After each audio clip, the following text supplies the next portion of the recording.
Hello everyone, welcome to एडॉन। So आज हम एक थर्मोडायनेमिक्स के ऊपर बेस्ड क्वेश्चन करेंगे जिसमें हमें दिया है कि ये initially at 75 kilo pascal 727 degree Celsius 0.12 metre cube is compressed isothermally until the volume is one half of the initial volume.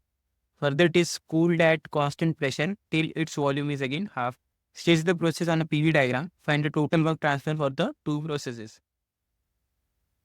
सो जैसा कि आप देख सकते हो कि अगर हम इसका पीवी डायग्राम ड्रॉ करेंगे, सो 1 to 2 जो प्रोसेस है वो जो compressed isothermally until the volume is one half. So initial volume हमें पता है 0.12 कुछ था, जो V1 होगा उस पर प्रेशर हमें दिया है 75 किलो पास्कल। फिर से ये जो है यहाँ पे 75 किलो पास्कल है और इसे आइसोथर्मिकली कंप्रेस किया गया है, मतलब वॉल्यूम कम होना चाहिए। कंप्रेशन का मतलब वॉल्यूम कम होता है, एक्सपेंशन का मतलब वॉल्यूम बढ़ता है। सो वॉल्यूम अगर इधर इस साइड बढ़ रहा है और प्रेशर अपवर्ड साइड बढ़ रहा है, सो कंप्रेशन का मतलब वॉल्यूम कम होना चाहिए। और आइसोथर्मी थर्मली कम हो रहा है, इसका मतलब ऐसा कुछ कम होना चाहिए जिसमें T is equal to constant रहे। अगर आइसो लाइक प्रेशर आइसोबैरिकली अगर वॉल्यूम कम होता है तो कुछ ऐसे अपन स्ट्रेट लाइन ड्रॉ करते जिसमें प्रेशर कांस्टेंट हो, लेकिन ये आइसोथर्मिकली देरी कर रहा है, इसलिए हमने ऐसी कर्व लाइन बनाएंगे जिसमें T is equal to constant है।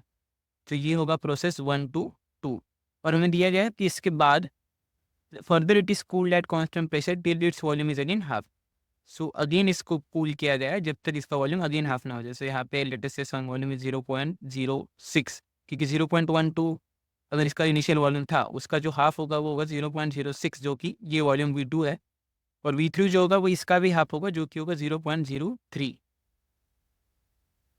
सो जो हमारा V1 है इनिशियल वॉल्यूम है वो 0.12 मीटर क्यूब है, और जो वॉल्यूम 2 है जो इसका हाफ होगा 0.06 है, और जो हमारे पास वॉल्यूम 3 है वो 0.03 है मीटर क्यूब। सो ये पीवी डायग्राम जैसे आप देख सकते हैं ऐसे आप ड्रॉ कर सकते हैं। और area under the PV curve, जैसे कि आप अगर वर्क डन का डेफिनेशन आपको पता है तो वो होता है integral P D V. Work done is integral P D V V1 to V2। So ये होता है डेफिनेशन ऑफ वर्क डन। अगर आप इसे एरिया के टर्म्स में बोलेंगे तो it is an area under PV curve. इसका मतलब है कि अगर ये T1 to 2 प्रोसेस का अगर हमें वर्क डन निकालना है, सो ये पूरा एरिया जो होगा ये इसका वर्क डन बन जाएगा, जो भी कर्व के अंदर जो एरिया है। और अगर हमें 2 to 3 लेटर से इसे 3 कह देते हैं, सो ये जो टोटल एरिया है ये 2 to 3 में वर्क डन हो जाए।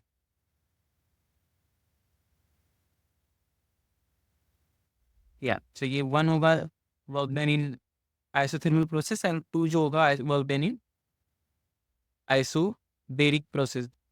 कांस्टेंट प्रेशर प्रोसेस है उसे हम आइसोबोरिक बेरिक प्रोसेस भी बोलते हैं। सो अगर P is equal to constant, so the process is also called as isobaric process. और जब T is equal to constant होता है उसे कहते हैं हम isothermal process.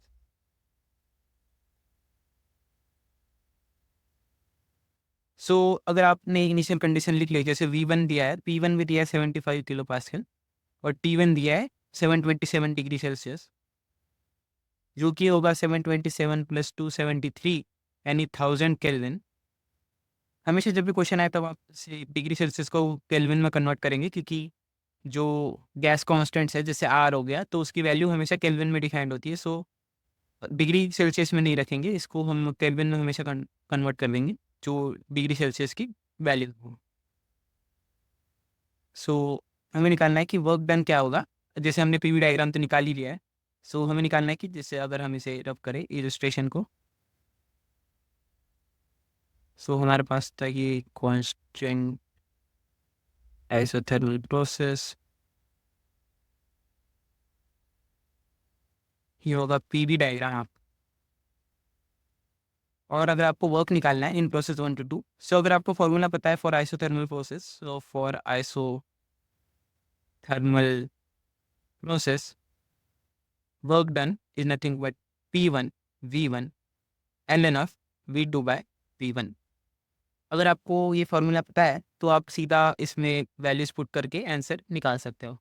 For the isothermal process, जो कि हमारी 1 to 2 प्रोसेस है, 1 to 2 प्रोसेस।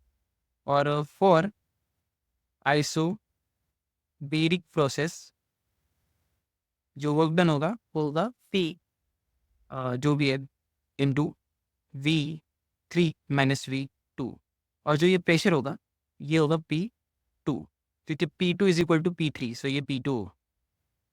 और अगर आपको ये होगा बेसिस 2 to 3 के लिए, और हम दोनों वर्क्स को ऐड कर देंगे, सो वर्क डन जो टोटल होगा वो work done in 1 to 2 plus work done in 2 to 3 ऐसे होगा,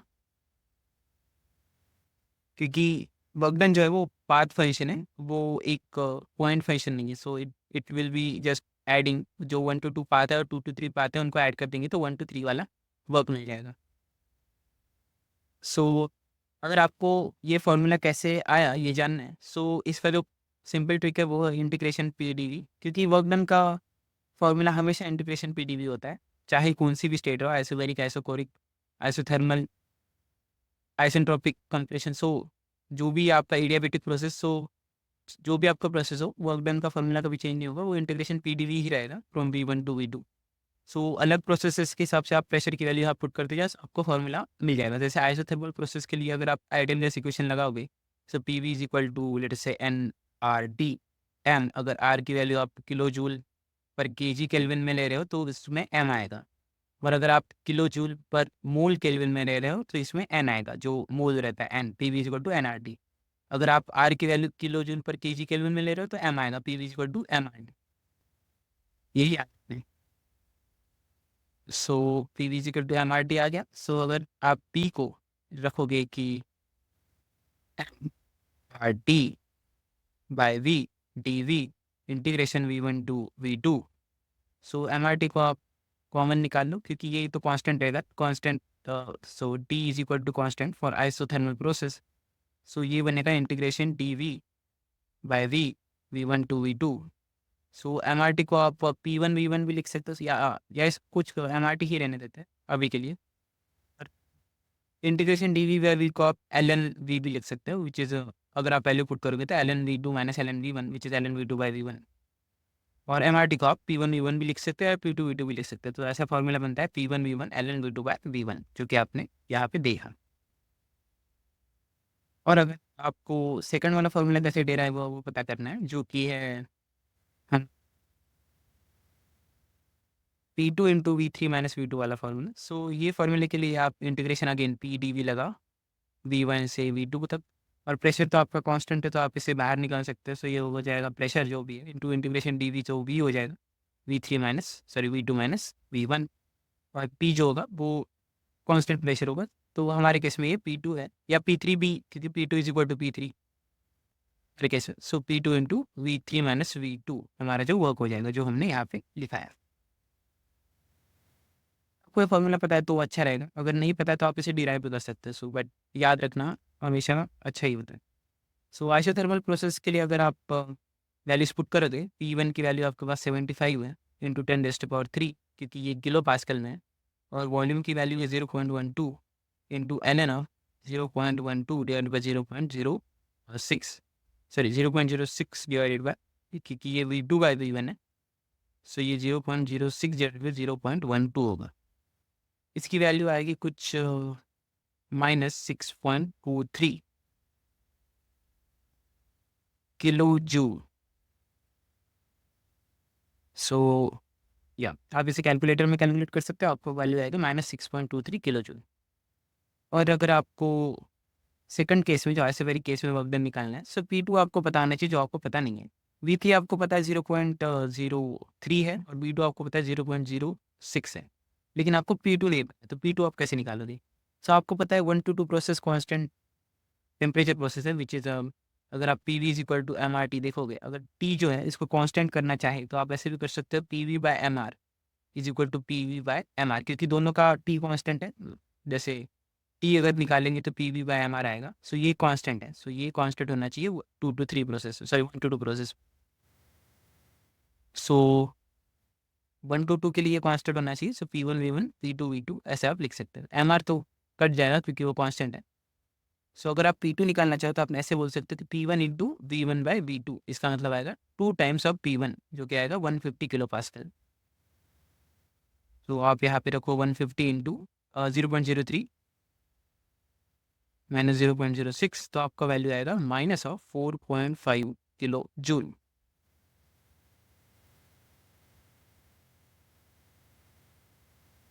अगर आपको ये समझ गया है, तो आप सीधा ऐड कर सकते हो work done, which is minus 6.23 minus 4.5, और ऐसा कंफ्यूज ना हो इसलिए आप ऐसा लिख सकते हैं कि W1 is minus 6.23 plus minus of 4.5, which is W2 is minus 10.73 kilojoule. So 6.23 plus 4.5 is 10.73 है. So ये जो है ये होगा हमारा final work done in process 1 plus process 2. सो या आप इस क्वेश्चन को ऐसे सॉल्व कर सकते हो. आपको इस फॉर्मूला अगर पता है दोनों प्रोसेसेस का, तो ये क्वेश्चन बहुत इजीली आप सॉल्व कर सकते हैं. Thank you.